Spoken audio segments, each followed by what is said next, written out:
Bismillah ar-Rahman ar-Rahim. Assalamu alaikum, dear viewers. So this is the third episode on the issue of hijab. We have discussed Ustaz Ghamidi's point of view regarding hijab and of course some of the questions that have arisen on it. In this third episode, we will also take a look at some more questions that have arisen on his point of view, and we will also see the way he responds to them. The first question is about the word zina, which is used in verse 31 of Surah Nur. Of course, the words are La yubdina zinatahunna illa ma zahara minha. So the question arises that what exactly is the meaning of the word zina? Now, Imam Razi, a very celebrated commentator of the Quran, has said that the face is also part of the zina. So he says, Wal aqrab an al khalaqa dakhilatun fi zina, which means that the way a person is made, his or her appearance, of course, here we are talking about a woman's appearance, that is also included. In other words, a woman's face is also zina. This is Imam Razi's view. Ustaz Ghamidi says that this is linguistically untenable. It is linguistically incorrect. So, for example, Khalil Ahmad al-Farahidi, who is the author of the first famous lexicon of Arabic, which is called the Kitab al-Ain, he says that azina jami'un likulli ma yutazayyanu bihi. Similarly, Lisan al-Arab, Ibn Manzoor is his author, he says azina ma yutazayyanu bihi, and basically both these statements imply that zina is something through which you embellish something, you add on something as an embellishment.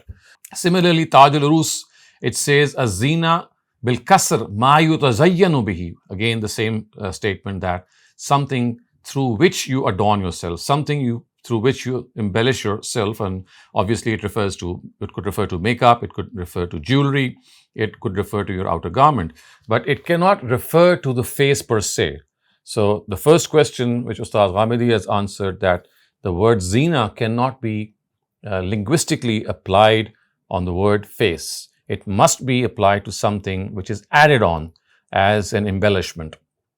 And hence jewelry or makeup, as far as the face is concerned, is the appropriate interpretation in this regard.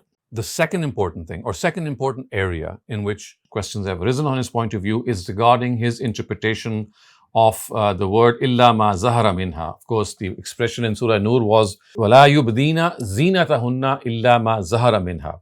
Ustaz Ghamidi has taken these words to mean what is customarily and generally revealed in accordance with Abdullah ibn Abbas's opinion. Abdullah ibn Abbas's opinion is that something which is normally and customarily revealed is an exception to zina, and that can be displayed. I mean, it's exception to not hide it, and you can be displayed. And Ustaz Ghamidi has also cited Zamakhshari, who has actually summarized Abdullah ibn Abbas's view when he says, "Illa ma jaratil aada wal jibilla ala zuhurihi wal asl fihi az-zuhur," which means except limbs which a person does not cover generally and instinctively, and they are always left bare. The second criticism which Ustaz Ghamidi has proffered here is that if the case was the same as what Abdullah ibn Masud is reported to have put forth, then the words should have been different. He says the word should have been illa an yazhara minhu shay, something that cannot be covered at all. And this meaning of illa ma zahara minha, which means that things that are visible, is something that has been mentioned in the Quran as well. In this meaning, that we have Surah Anam, the verse is la taqrabul fawahisha ma zahara minha wa ma batan. Of course, it means that you do not go near lustful things, whether they are hidden or whether they are zahir, whether they are open. So illa zahir minha is what the implication is, something which is automatically bared, something which is left to be there. You don't instinctively and customarily hide it. The third question regarding Ustaz Ghamidi view is shaking hand with women. So Ustaz Ghamidi says that as far as shaking hands with women is concerned, which is like a social greeting that often takes place when you meet women, this is not to be objected to, and this is not in distinction or contradistinction to what the norms of modesty or chastity are. And when the Prophet himself said that ana la usafihun nisa, which means I don't shake hands with women, he was referring to the fact that he does not do so out of his personal choice, especially when he's taking the pledge or the bay'ah, the bayt that was taken when you place your hand in the hand of another woman. And that is something which the Prophet did not like, because of course in that case the hand is placed in the hand of another woman for a longer period of time, which is an extended period of time. Other than that, as far as shaking hands with women is concerned, because in the case of a normal greeting, this is done as a welcoming gesture, and it's just like a greeting gesture, and it has no sexual implication in it, and therefore it can in no way be objected to.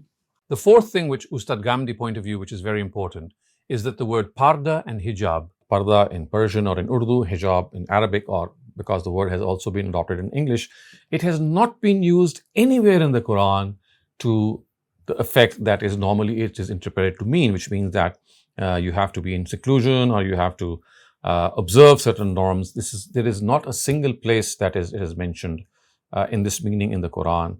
And so therefore he says that the right way to express these directives is not that these are directives of hijab or these are directives of parda.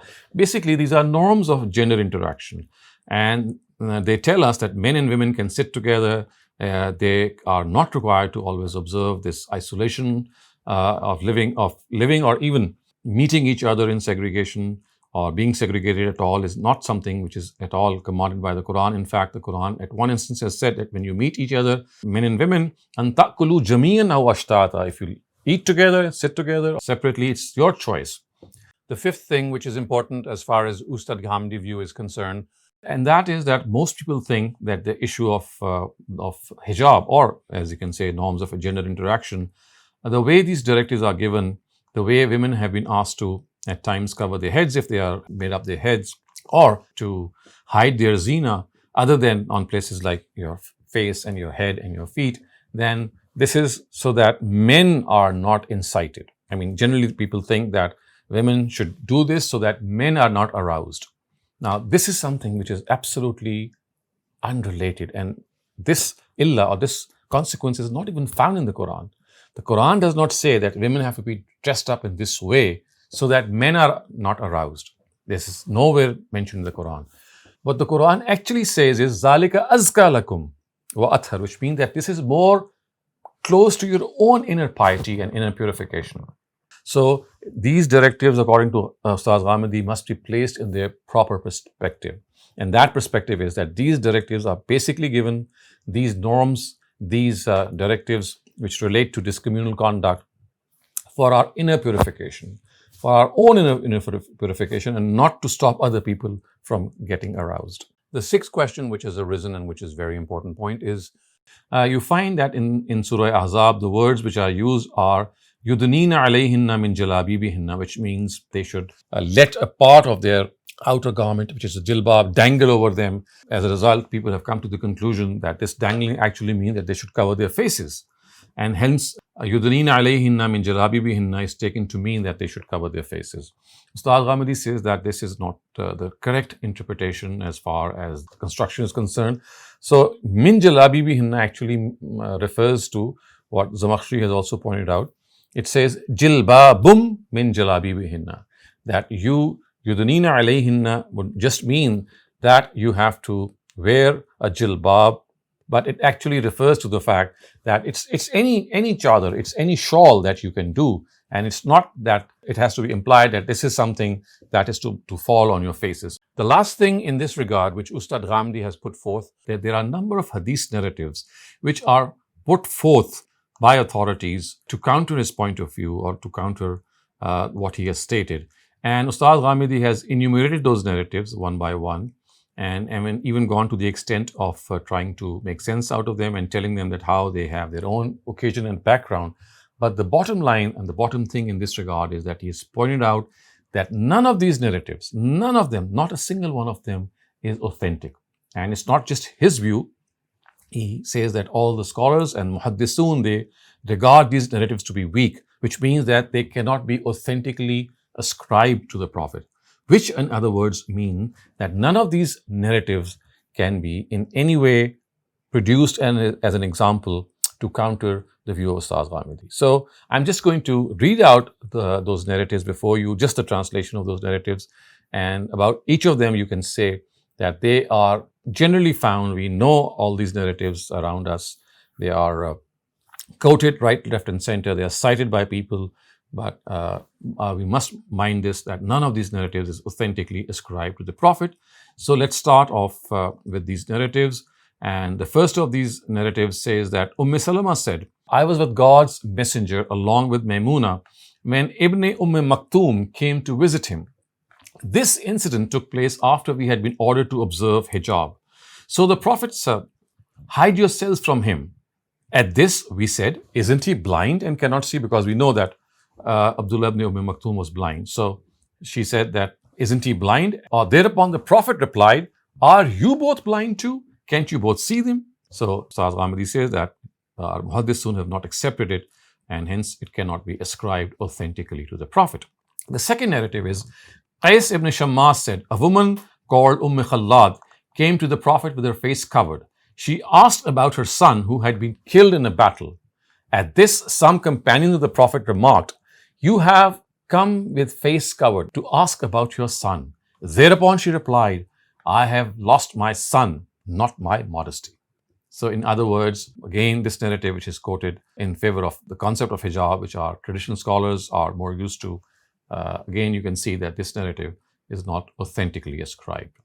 The third narrative in this regard, so its words are, Abu Usaid al-Ansari stated that he heard God's messenger say to women while he had come out of the mosque, whilst men and women were walking together on the pathways, withdraw to the rear and you must not walk in the middle.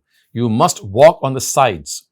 After that, women would walk touching the walls so much so their clothes would get stuck in them. This also is a weak narrative. The fourth narrative in this regard is actually on the authority of Hazrat Ali, and it is quoted by Al-Bazzar in his Musnad. And the words are, Ali reports that once he was with God's messenger when the latter asked, what is the best thing for a woman? At this, the companions remained silent. So when I returned home, I asked Fatima, what is the best thing for women? She replied, that unrelated men should not see them. Later, I mentioned this answer before God's messenger. Thereupon he replied, Fatima is part of my body. Ustaz Ghamidi says that this narrative too is not authentically ascribed, and again, it's not just his opinion, but the opinion of the scholars of Hadith. The fifth narrative in this regard has been cited or quoted by Anas ibn Malik, and this is also found in the Musnad of Bazzar. So Anas ibn Malik stated, some women once came to God's messenger and said, O God's messenger, men have taken all the blessings and taken the rewards of waging jihad for the cause of God. So what is left for us so that we can also earn the reward of those who wage jihad for the cause of God? At this he replied, those among you who remain in their homes will get the same reward as men who fight for the cause of God. This also is a weak narrative.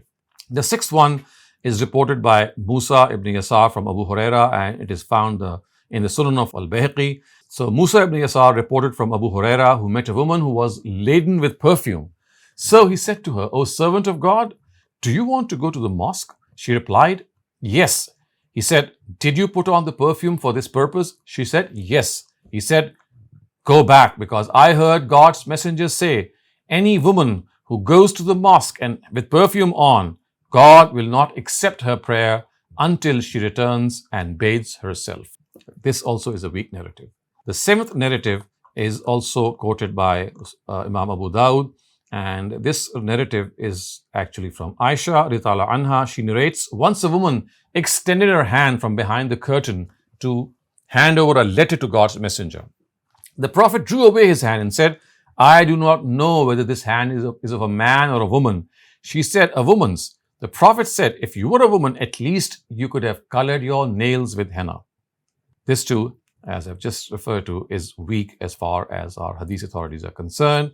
The eighth and final narrative, which Ustaz Ghamidi has cited, is from Abu Umama, who reports from the Prophet, and this is found in the Musnad of Imam Ahmad ibn Hanbal, that the Prophet said that any Muslim who looks at the attractive features of a woman and then draws away his eyes from her immediately, God will create sweetness in his worship rituals.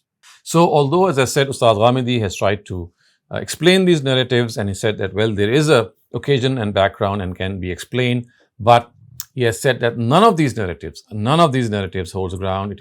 All of them are untenable, all of them are weakly reported, and hence they cannot be relied upon. So viewers, with this we come to an end to this discussion of the topic of hijab, which is, as I said, more correctly titled by Ustaz Ghamidi as Norms of Gender Interaction and Not Hijab. And inshallah, we'll come back again with you with the new objection and Ustaz Ghamidi's response towards it. Thank you very much.